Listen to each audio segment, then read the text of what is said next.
আজকে আমরা এসএসসি 2026 ব্যাচের পরীক্ষার্থীদের জন্য একটা ফিল ইন দ্য ব্ল্যাঙ্ক নিয়ে এসেছি। এটা একটা রাইট ফর্ম অফ ভার্বের ফিল ইন দ্য ব্ল্যাঙ্ক। এটা এমন একটা fill in the blank right form of ভার্বের যেটা 4টা বোর্ডে এসেছে 2022 সাল থেকে। প্রথম 2022 সালে ঢাকা বোর্ডে, তারপরে ময়মনসিংহ বোর্ডে আসে 2023 সালে, 2024 সালে এসেছে দিনাজপুর বোর্ডে এবং 2025 সালে এটা এসেছে রাজশাহী বোর্ডে। যশোর বোর্ডে এটা এখনো আসেনি, এটা একটা মজার ব্যাপার, এবার আসতেও পারে, দেখা যাক কি হয়। তো আমরা এখন এটা একটা ফিল ইন দ্য ব্ল্যাঙ্কটা এখন পূরণ করব, দেখি কিভাবে এটা পূরণ করা যায়। Bangladesh is full of natural resources, Bangladesh প্রাকৃতিক সম্পদে ভরপুর। The prosperity of the country, এখানে আমরা কি ব্যবহার করব? The prosperity of the country dash on the proper utilisation of the resources. অর্থাৎ এখানে আমরা দেখতে পাচ্ছি যে অর্থ বোঝাচ্ছে যে আমাদের দেশের যে সমৃদ্ধি এটা নির্ভর করে আমাদের যে সম্পদ আছে এই সম্পদের যথাযথ ব্যবহারের উপর। তাহলে এখানে আমরা অর্থ অনুযায়ী দেখতে পাচ্ছি আমরা ডিপেন্ড শব্দটা ব্যবহার করতে পারি, আমরা ডিপেন্ড ব্যবহার করতে পারি। আমরা একটু কালারটা ঠিক করে নিই।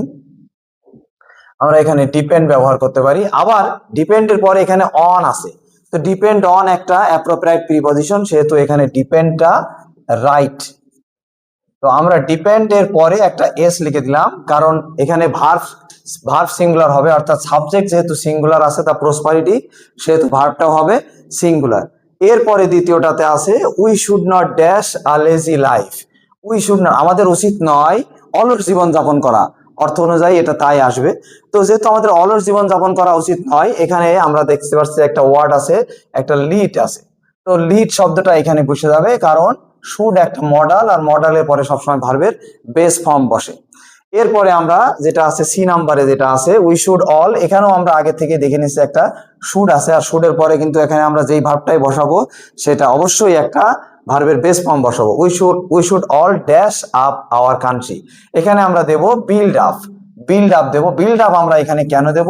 কারণ বিল্ড আপ মানে হলো নির্মাণ করা, আর এখানে বিল্ড আপ একটা ফ্রেজাল ভার্ব হিসেবে কাজ করছে। So we should all build up our country. এরপরে ডি নাম্বারটা আমরা দেখি, for this reason we have to dash hard.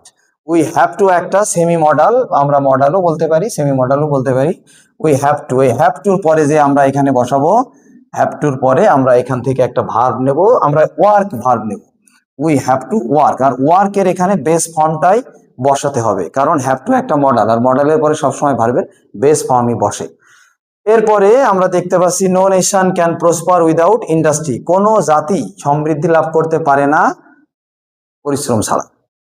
We should all that, we should all dash that, we should all remember that, আমাদের সবাইকে কি করতে হবে? এটা মনে রাখতে হবে। উই শুড অল রিমেম্বার, আর রিমেম্বারেরও আমরা এখানে বেস ফর্ম ব্যবহার করব, কারণ এখানেও আমাদের শুড আছে মডাল, আর মডালের পরে সেই একই জিনিস, অর্থাৎ ভার্বের সবসময় বেস ফর্ম বসাতে হবে। দ্যাট ইন্ডাস্ট্রি ইজ দ্য কি টু সাকসেস, অর্থাৎ পরিশ্রমী সৌভাগ্যের চাবিকাঠি। এরপরে আমরা এফ নাম্বারে যেটা দেখছি, if we dash the days away we dash behind. যেহেতু ইফ উই আছে, আমরা এটা বুঝতে পারছি যে এটা একটা conditional sentence, right form of ভার্বে কন্ডিশনাল সেন্টেন্সের ব্যাপক ব্যবহার রয়েছে। তো এখানে আমরা যেটা দেখতে পাচ্ছি, এখানে ইফ উই এর পরে আমরা এখানে কোন টেন্স ব্যবহার করব? যেহেতু পুরো প্যাসেজটা প্রেজেন্ট টেন্সেই ছিল, আমরা এখানে প্রেজেন্ট টেন্স ব্যবহার করতে পারি। That means present simple present tense আমরা এখানে ব্যবহার করব, অর্থাৎ পরের অংশে আমরা প্রেজেন্ট কন্ডিশনাল করব। তাহলে আমরা এটা যদি করি if we dash, if we, আমরা এখান থেকে ভার্ব নেব আইডল।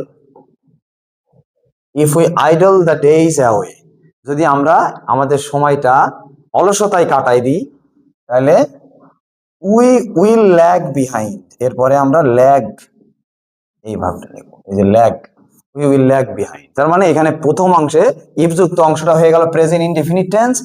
ইফ হলো, ইফের পরে সাবজেক্ট উই, ভার্ব হলো আইডল। আর এখানে পরে যে আমরা দেখতে পাচ্ছি প্রেজেন্ট কন্ডিশনাল, প্রেজেন্ট কন্ডিশনালের স্ট্রাকচারটা কি? সাবজেক্টের পরে শ্যাল উইল বা ক্যান মে, তারপরে ভার্বের বেস ফর্ম প্লাস অবজেক্ট। এরপরে আমরা লাস্টে আমাদের আছে এইচ নাম্বার আছে এখনো আমাদের, দ্য নেশনস দ্যাট। নেশনস আমরা এখানে দেখছি, নেশনস হলো সাবজেক্ট, সাবজেক্টটা প্লুরাল আছে, তার মানে আমাদের ভার্বটাও হতে হবে প্লুরাল, অর্থাৎ the Nations that dash industries. The nation that আমরা এখানে ব্যবহার করব, আর ব্যবহার করব, কারণ এখানে কোনো ভার্ব নেই, তাহলে আমরা এখানে আর ব্যবহার করতে পারি। The Nations that R industrious, যে সমস্ত জাতিগুলো পরিশ্রমী, তারা কি করবে? যে সমস্ত জাতিগুলো, যে সমস্ত, আমরা এখানে বি ছিল, বির কারণে আমরা এখানে আর নিলাম, কারণ বি মানে এম ইজ আর ওয়াজ আর সবগুলোই বোঝায় বিভাগ।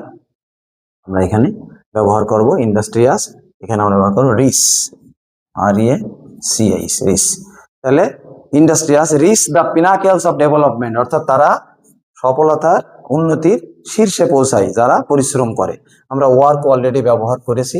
এরপরে আমাদের লাস্ট ওয়ান যেটা আছে সেটা উই শুড ড্যাশ দেম, আমরা এখানে we should follow they, we should follow. এখানে আমাদের শুড ছিল মডাল, শুড এর পরে আমরা ফলো ব্যবহার করব, আর মডালের পরে ভার্বের বেস ফর্ম বসবে।